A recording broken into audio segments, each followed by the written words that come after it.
उसी की तरफ तुमको लौट कर जाना है।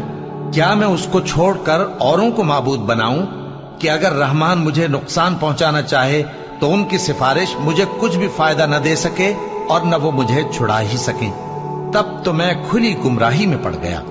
मैं तो तुम्हारे परवरदिगार पर ईमान लाया हूं, सो मेरी बात सुन रखो। हुक्म हुआ कि बहिश्त में दाखिल हो जा। बोला काश मेरी कौम को पता चल जाए कि मेरे रब ने मुझे बख्श दिया और मुझे इज्जत वालों में शामिल किया, और हमने उसके बाद उसकी कौम पर कोई लश्कर नहीं उतारा और न हम उतारने वाले थे।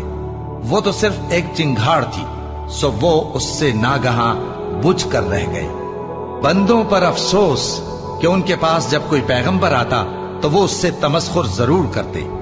क्या उन्होंने नहीं देखा कि हमने उनसे पहले बहुत से लोगों को हलाक कर दिया था? अब वो उनकी तरफ